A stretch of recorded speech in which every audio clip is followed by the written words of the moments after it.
Oh, magandang araw sa ating lahat.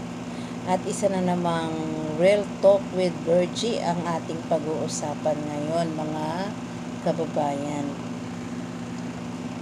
Ang kwento ngayon ay lumuwas ng Maynila para maging katulong. Tama ba ang desisyon? Okay, maraming nakaka-relate dito mga kababayan, kasi nung araw, kwento ko lang, maraming mga, dahil sa Manila, pag sinabi mong Manila, maraming mga opportunities, di ba? Madaming oportunidad sa Maynila, kaya ang mga kababayan natin na mga nasa probinsya, lumuluwas ng Maynila para dito hanapin ang kanilang mga, kumbaga, pangarap. Hanapin dito ang kanilang mga kung ano man na maganda sa kanilang opportunity. So ngayon mga palangga, mayroong isang kwento patungkol sa pagluwas ng isang kabataan sa Manila. Kasi nung araw nga naman, pag sinabi mong Maynila, parang sikat ka pag nakarating ka ng Maynila, pag umuwi ka ng probinsya. Yung iba pumuputi, o sino nakaka-relate doon. Yung iba marunong na managalog. Tapos yung iba naman medyo sosyal pagka umuwi ng probinsya. Kasi nga nakarating sila ng Maynila at nakahanap sila rito ng magandang trabaho. Yung iba naman pinalad, naging maayos ang kanilang buhay nang lumuwas ng Maynila. Yung iba naman hindi sila minalas at umuwi din sila ng probinsya na bigo. So eto ngayon mga palangga, mayroong isang kabataang babae na lumuwas ng Maynila para dito sa Manila hanapin ang kanyang opportunity. So ang batang yon ay isang 14 years old na babae.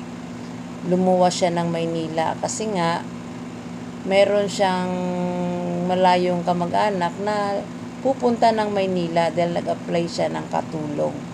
So itong batang ito, nung maka third year high school na siya, sumama para mamasukan ng katulong sa Maynila dahil ang isipan ng batang yun ay makapag-aral sa Manila. At dito niya sa Manila itutuloy ang kanyang pangarap na makapagtapos ng kanyang pag-aaral. So dumating nga sa ang ginawa ng malayong magkamag-anak, sumakay sila ng barko. Sa pagsakay nila ng barko, dala-dala ng batang babaeng ito ang kanyang pangarap na makapagtapos ng pag-aaral. Kahit mag-working student siya, ang kanyang isipan ay maitaguyod niya ang kanyang pag-aaral. Dahil bago nawala sa mundong ibabaw ang kanyang ama, ang bilin ng kanyang ama ay magtapos ka ng pag-aaral. Kaya nung mawala ang kanyang ama, hindi na siya kayang pag-aralin ng kanyang ina. Kaya ang ginawa ng batang ito, sumama sa kanyang kamag-anak sa Manila para dala-dala niya ang kanyang mumunting pangarap na makatapos.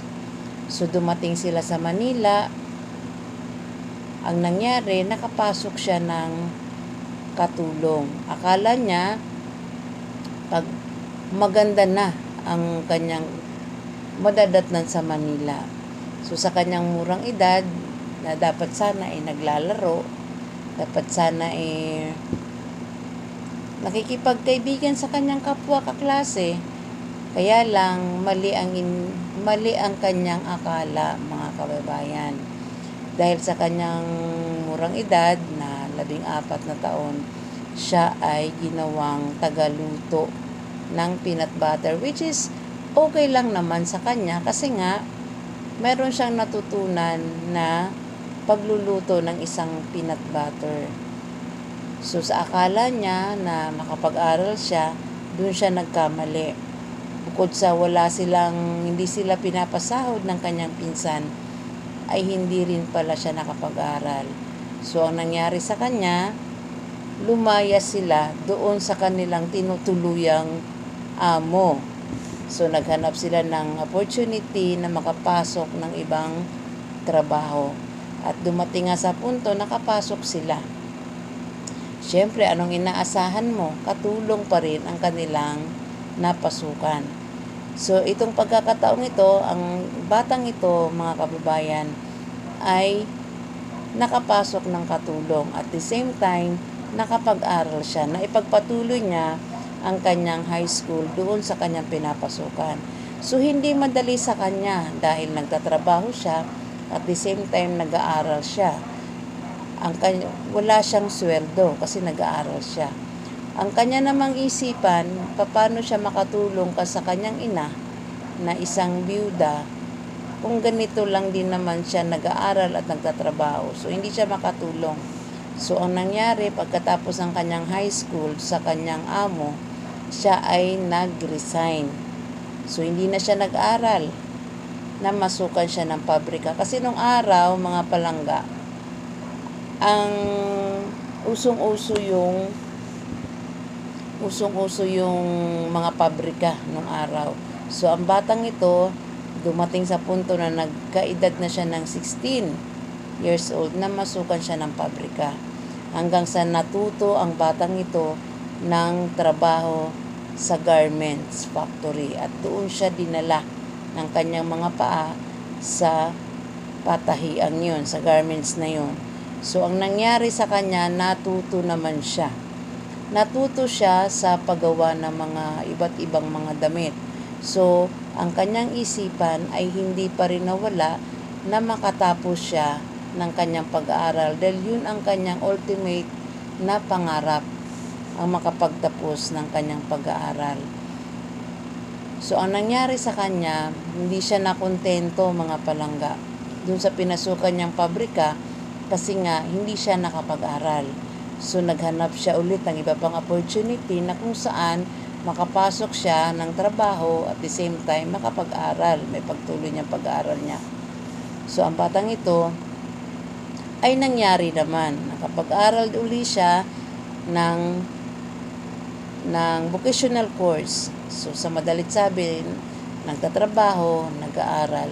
Kasi nga, ang thinking ng batang ito, maitapos niya o makapagtapos siya ng kanyang pag-aaral. So, ang nangyari, dahil sa kagipitan nga naman ng buhay, dahil hindi naman ganun kadali ang mag-working student, so, ang ginawa ng batang ito, tumigil sa kanyang pag-aaral na yun. At dumating sa punto na kapag-asawa, nagkaroon ng anak, ang isang batang babae sa kanyang pag-aaral, ay sa kanyang buhay. So, ang nangyari sa kanya, bago pa siya nakarating dun sa kanyang pang-ilang trabaho na napasukan, marami siyang obstacle na dinaanan. At yun ay mga pagsubok, mga challenges along the way ng kanyang buhay. So, ang nangyari sa kanya, nariyan na muntik na siyang maghahasa, nariyan yung muntik na siyang, ilang beses siyang muntik maghahasa. So, hindi pa rin siya nawala ng pag-asa. Kaya dumating yung panahon na inilagay na niya ang kanyang sarili sa buhay may pamilya. So, ano ang point natin dito, mga palangga? Ang pagpunta ba ng Manila ay isang worth it nga ba? Iniwan niya ang kanyang probinsya dahil lang sa pangarap na makapagtapos ng pag-aaral sa Manila. Kung siguro, mga palangga, kung hindi namatay ng maaga ang kanyang magulang, yung kanyang ama, siguro ang batang babaeng yun ay nakapagtapos ng kanyang pag-aaral. No? Kasi hindi nawala sa kanyang isipan ang pag-aaral. So, real talk lang, mga palangga, tama bang lumuwas ang isang tao, isang kabataan, papuntang Manila para sa Manila hanapin ang kanyang kapalaran? Katotohanan na pagluwas natin sa Manila ay hindi talaga madali. Lalo na kung wala kang kamag-anak sa Manila, wala kang matuluyan, kung may matutuluyan ka man, kundi ito yung mga pinapasukan mong trabaho. So, yun ang nakakalungkot. Kaya tayo, habang kung nasa probinsya ka man ngayon at gusto mong lumuwas ng Manila dahil meron kang pangarap sa buhay, bago ka lumuwas, panoorin at pakinggan mo ang video na to. Kasi nga, mga palangga, ang pagpunta sa Manila ay hindi ganun kadali, lalo na kung wala kang kamag-anak. Kahit pa nga siguro meron kang kamag-anak sa Manila, hindi ganun kadali. Unang-una, kung pupunta ka ng Manila para hanapin ang kapalaran mo dito, dapat meron kang sariling bahay. Ang problema natin mga palangga, mahal ang paupahan sa Manila. Meron kang pambayad ng tubig, kuryente. So, alam mo dapat ang iyong pupuntahan pagdating mo sa Manila. Kaya hindi ganun kadali ang pagpunta ng Maynila kung ang sa Maynila mo lang din naman hahanapin ang iyong kapalaran. Kasi nga, sa panahon natin ngayon, kung ikumpara natin sa panahon ngayon, kung ano ang mayroon sa Maynila, mayroon na rin sa probinsya. Oo, mga palangga. Kung mayroong mall sa Manila, mayroon na rin sa probinsya. Kung mayroon na rin namang magagandang eskwelahan, kung sa tingin mo ang mga magagandang eskwelahan ay nasa Manila, mayroon na rin sa probinsya. Kaya, hindi ko ini-encourage na lumuwas ng Manila para lang dun. Kasi alam mo, bakit mga palangga? Kung ano ang mayroon sa Manila, mayroon na rin sa probinsya. Kung noong araw, madali lang ang pagpunta ng Manila kasi maraming napapasok ang trabaho, pero iba na sa panahon ngayon. Opo, mga palangga, iba na sa panahon ngayon ang buhay dito sa Manila. Maraming tukso, maraming mga unang-una tukso, mga palangga. Lalo na kapag ikaw ay nagawi sa mga squatters area, kung mahina ang iyong loob, mapapasama ka sa mga tukso. Kaya kung ako sa'yo, bago ka pumunta ng Maynila, pag-isipan mo 100 times ang magiging desisyon mo. Kasi hindi ganun kadali ang pagpunta ng Maynila kung ang gusto mo lang naman ay maghanap buhay dito. Not unless kung ikaw ay nakapagtapos ng pag-aaral sa probinsya. Dahil kung ano ang katuruan dito ng school sa Manila, ganun na rin naman sa probinsya eh. Kaya sa probinsya na tayo mag-aral, kung ikaw man ay gusto makapagtapos, sa probinsya mo na gawin. Kasi unang-una, sa probinsya, hindi naman lahat, limitado pa rin naman kung tutuusin. Pero di hamak na mas maganda pa rin manirahan sa probinsya compare sa Maynila. Diba mga palangga? So, ang nangyari dun sa batang kwento, hindi niya na itapos ang kanyang academic during that time. Kasi dumating yung punto na umabot na siya ng 25 years old, siya ay nag-asawa na. At nagkaroon na siya ng mga anak. So, nung dumating sa punto na nagkaroon na siya ng mga anak, ang kanyang isipan ay hindi pa rin mawala ang kanyang pangarap na makapagtapos ng pag-aaral. Kaya naman, unti-unti niya itong naabot, unti-unti, pero may edad na siya.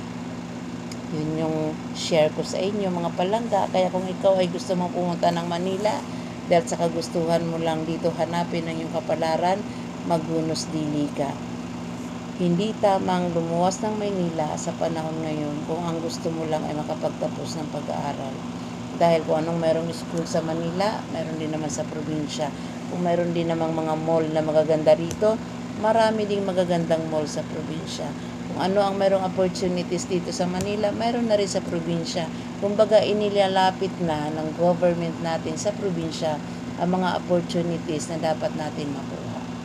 So, yun lang ang aking share sa inyo sa gabing ito. Kaya nawa, pagpalain tayo ng Lord. At bago tayo gumawa ng mga desisyon na para sa sarili, unahin natin, sabi ng Bible, seek His kingdom first and His righteousness shall be added unto us. So, unang-una, kung ano man ang inyong layunin, ano man ang inyong pangarap, ano man yung gusto mo sa buhay, seek mo muna ang Bible. Dahil ang Bible nagtuturo ng tamang daan, tamang landas sa ating mga daraanan, sabi ng Bible. So, yun lang. God bless everyone.